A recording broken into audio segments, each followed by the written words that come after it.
Okay. और ठीक हो सब लोग? हाँ। अच्छा सुनो,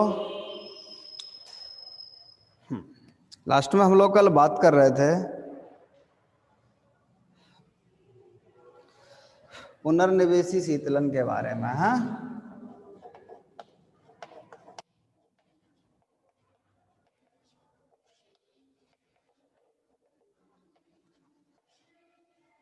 हमारी बात चल रही थी रिजेनरेटिव कूलिंग के बारे में।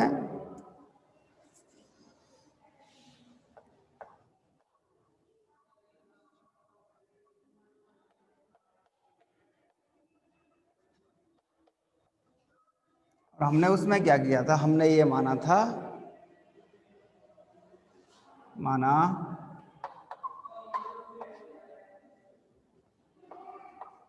प्रसरण से पूर्व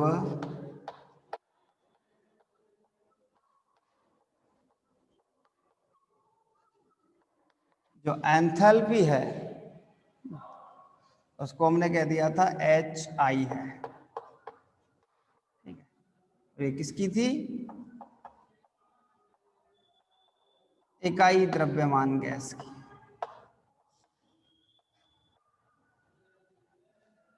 फिर हमने क्या किया था, हमने ये कहा था यदि x भाग द्रवित हो जाए, ठीक है, तो उस द्रवित भाग की एंथैल्पी कितनी थी?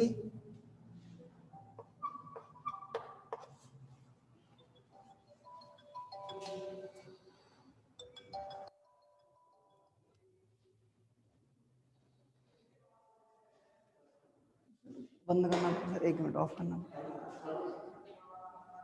हेलो जी मैम। हाँ हाँ, रख गया था।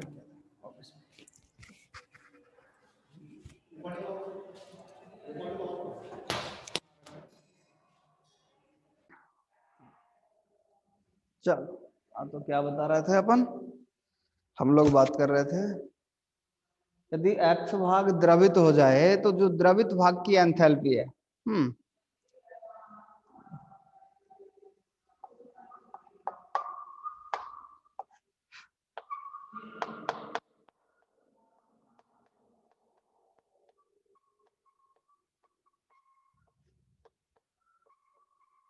उसको हमने नाम दिया H। ठीक है, और जो शेष भाग बचेगा एवं शेष 1 माइनस x भाग की एंथैल्पी, उसको हमने माना H। उसके इकाई भाग की एंथैल्पी है, ये इकाई भागों की एंथैल्पी, ये भी उसके इकाई भाग की है। और ये वाली एंथैल्पी भी इकाई भाग की है। ये सारी की सारी एंथैल्पियां इकाई भागों की एंथैल्पी। अच्छा सुनो, अपन ये भी जानते हैं, आओ, क्योंकि जेटी प्रसार में एंथैल्पी क्या रहती है? कांस्टेंट रहती है। हाँ, अगर एंथैल्पी कांस्टेंट है तो इसका मतलब प्रसार से पूर्व की enthalpy 1 into HI is equal to x HL plus 1 minus x HF। HI is equal to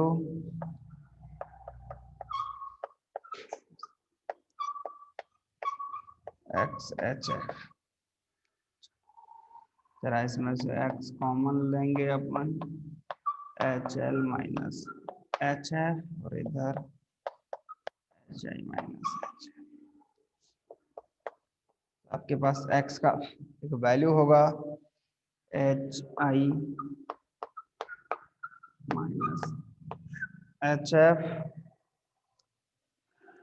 HL minus H।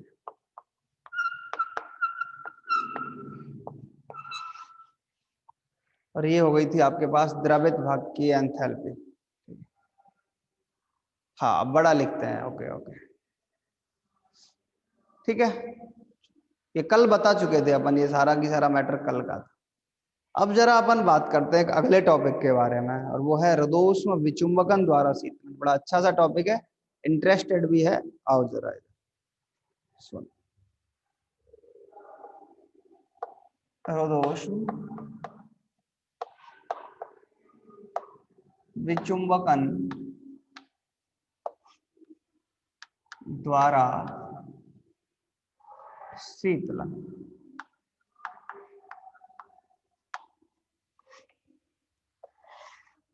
Cooling bye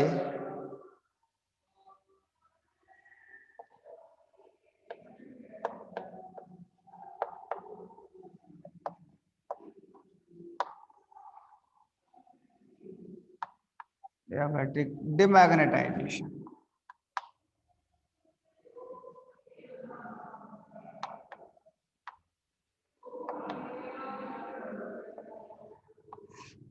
अच्छा सुनो सर जी, इसमें क्या है, इसका जो वर्डिंग है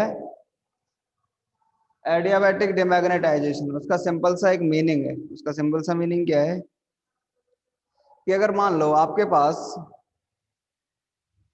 कोई अनुचुंबकीय लवण हो, आपके पास क्या दे रखा है, कोई अनुचुंबकीय लवण दे रखा है, ठीक है। अपन क्या करते हैं, सबसे पहले तो उस अनुचुंबकीय लवण का प्रदोष्म रूप से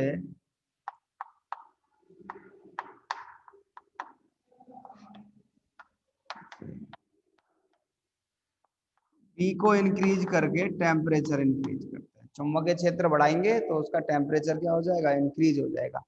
फिर अपन क्या करेंगे, अचानक से बी को 0 कर देंगे, मीन्स चुंबकीय क्षेत्र को हटा देंगे, और चुंबकीय क्षेत्र को हटाएंगे तो टी का वैल्यू क्या हो जाएगा, कम हो जाएगा। इस पूरी प्रोसेस में यही करना है हमें, ठीक है। चलो जरा देखो काम की चीज क्या है। सबसे पहले तो जरा इसके डायग्राम के बारे में बात करते हैं। इसमें क्या होता है, हमारे पास एक ताप मापक कुंडली होती है, या फिर अगर अपन ऐसे करें, हमारे पास एक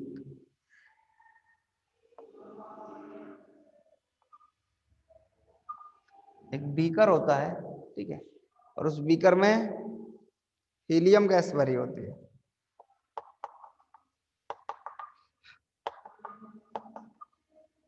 फिर क्या होता है,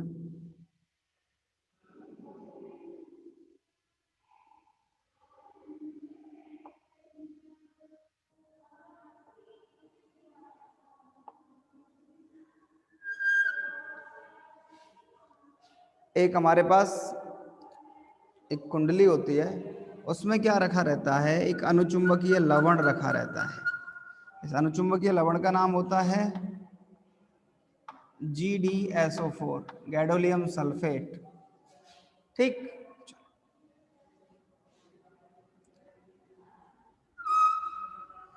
यहाँ का लगा रहता है, एक तापमापक कुंडली लगी रहती है, उसके बारे में आगे काम करेंगे। इसके पास क्या होता है, इस तापमापक कुंडली का एक सिरा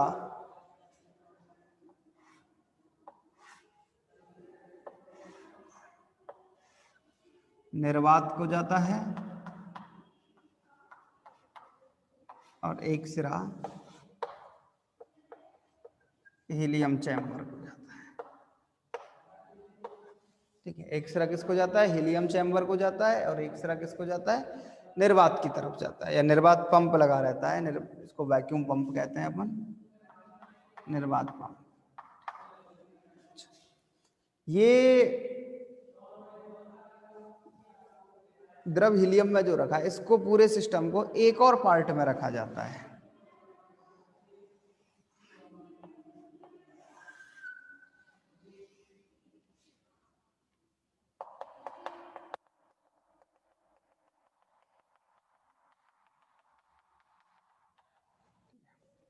ये पहला जो पार्ट है, पूरा की पूरा पार्ट,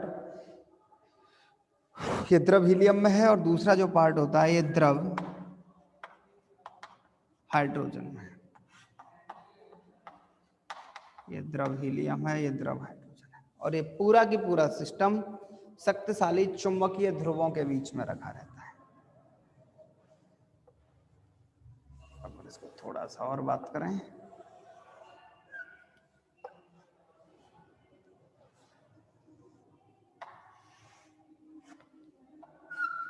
एक एन पार्ट में रखा रहता है और एक एस पार्ट। ये पूरा की पूरा प्रोसेस होती है। तो जरा एक बार की डायग्राम देखें, कोई बात समझ नहीं आई तो पूछें जरा।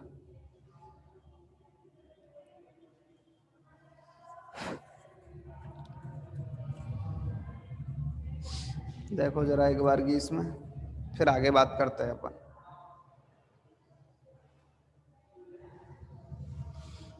काम क्या किया है हमने, सुनो जरा, मैं एक बार की और बात कर लेता हूँ। हमारे पास क्या है, एक टी आकार की एक नली होती है, उस टी आकार, इसको टी आकार की नली बोलता है। ये यूं और यूं करके जो नली है वो टी आकार की नली है। इस टी आकार की नली के एक तो हीलियम कक्ष से, हीलियम चैम्बर से जोड़ा जाता है,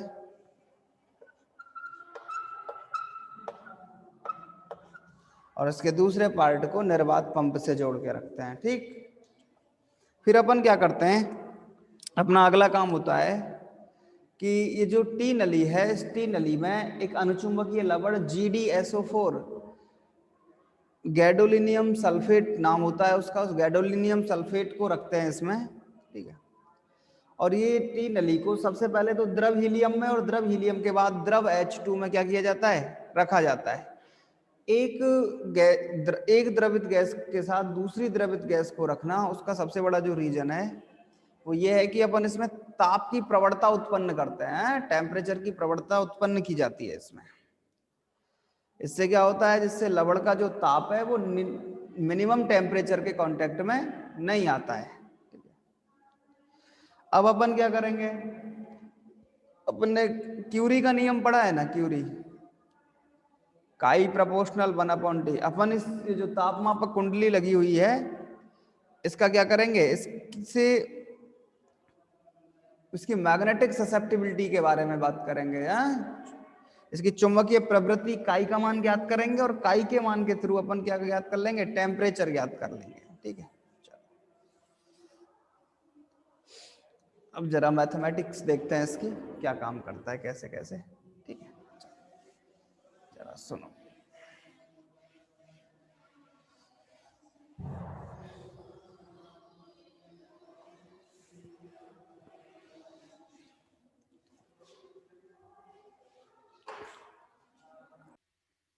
हाँ, अच्छा देखो काम क्या होता है। अपन क्या करते हैं, सर्वप्रथम ये जो टी नली है,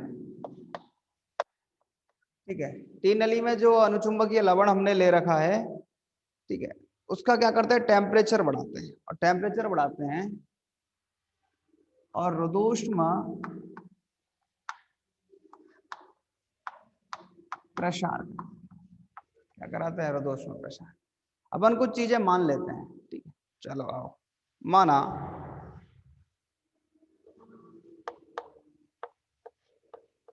n तथा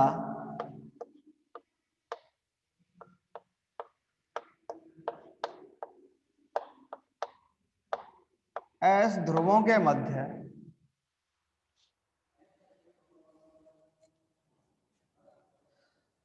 प्रयुक्त चुंबकीय क्षेत्र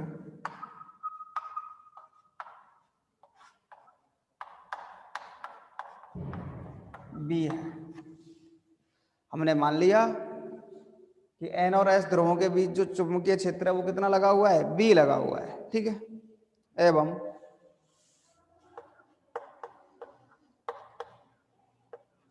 चुंबकन तीव्रता DI है। मैग्नेटिक इंटेंसिटी कितनी है, DI।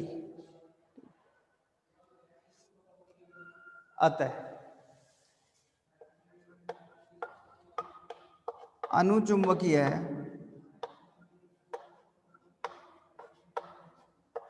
लवण पर किया गया कार्य,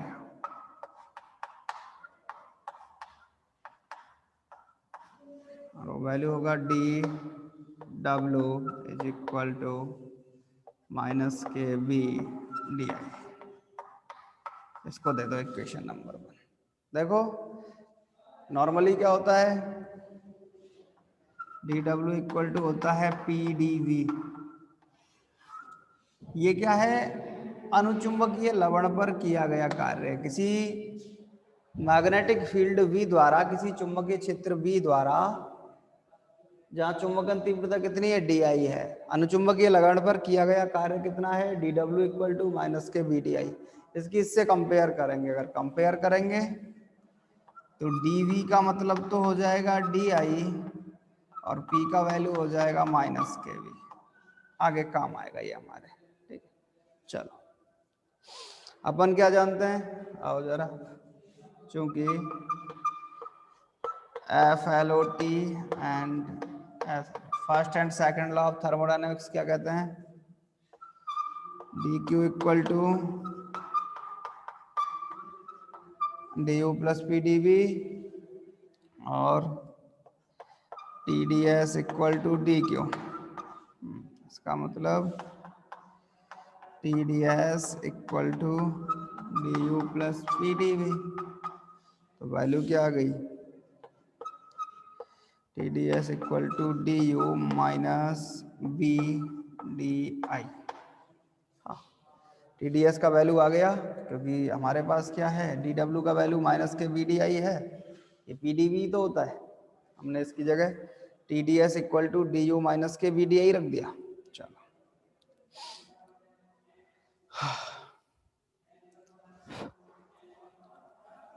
एक इक्वेशन ये हो गया हमारे पास।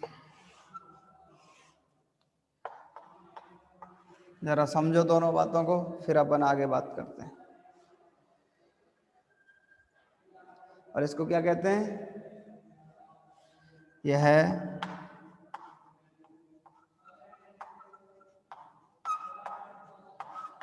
चुंबकीय क्षेत्र के लिए ऊष्मागतिक समीकरण है। क्या है, चुंबकीय क्षेत्र के लिए ऊष्मागतिक समीकरण। जरा देखो एक बार की, फिर अपन आगे बात करते हैं।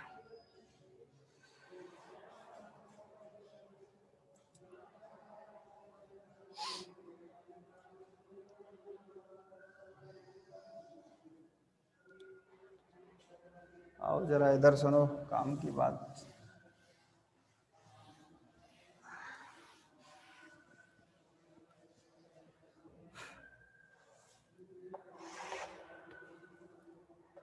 मैक्सवेल के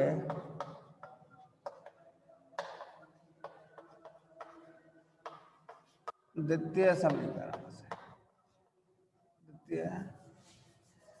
मैक्सवेल के 4 समीकरण थे हमारे पास, अपन दूसरे समीकरण के बारे में बात करते हैं।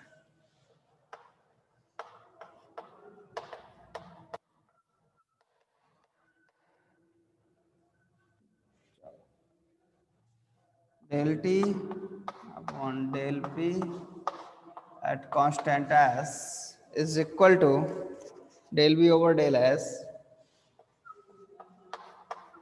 At constant.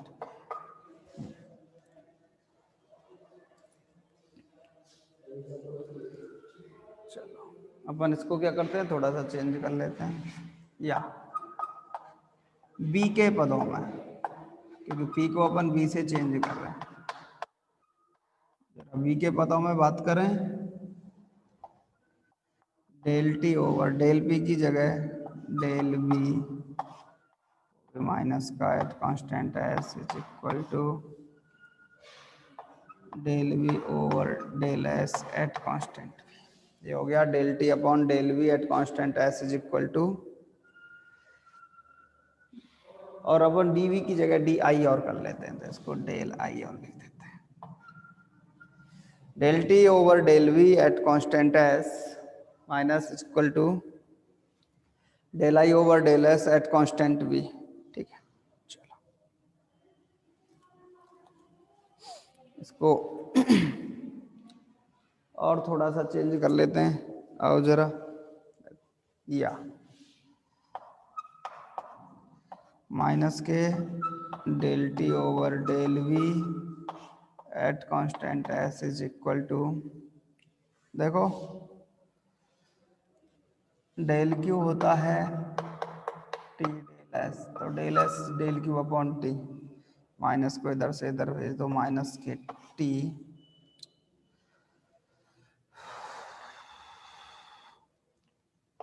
Del I over del Q constant V, del T over del V at constant S का वैल्यू हो गया minus K T del I over del Q. Actually मैंने क्या किया, इस डेल एस की जगह वैल्यू रखा डेल की अपॉन टी, ठीक है, टी तो ऊपर चला जाएगा, तीसरी पावर में आएगा, minus K T del I over del Q at constant V.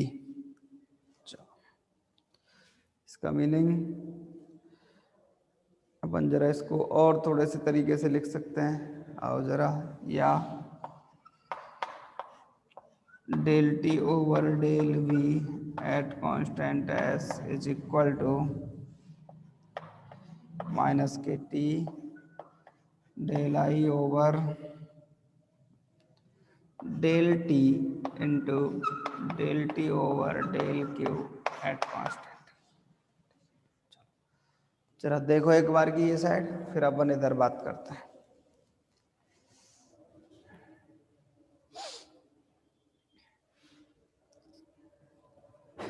देखो जरा एक बार की फटाफट से, फिर अपन आगे बात करेंगे।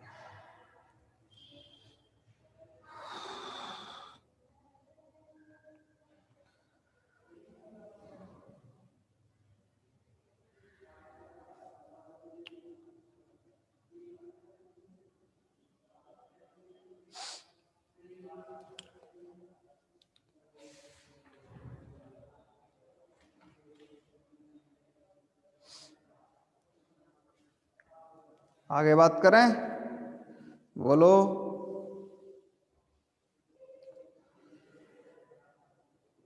हाँ सुनो जरा आगे की चीज,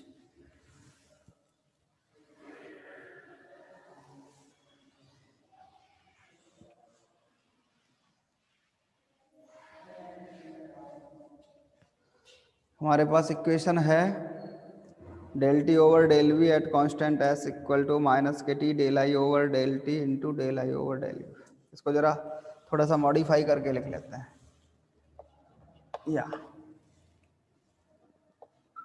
del T over del V at constant S is equal to minus K T del I over del T upon, मैं जरा इसको del Q over del T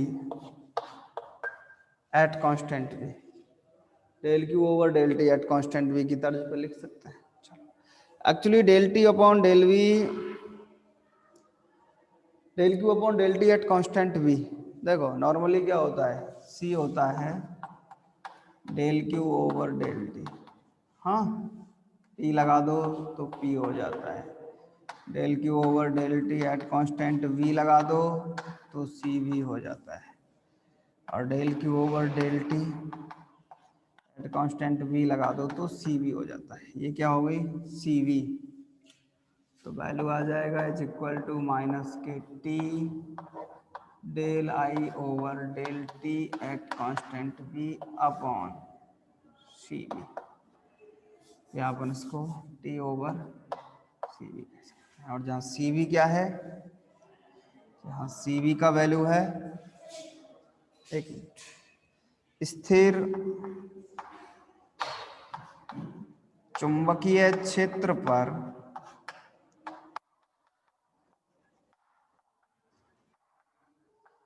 विशिष्ट ऊष्मा है।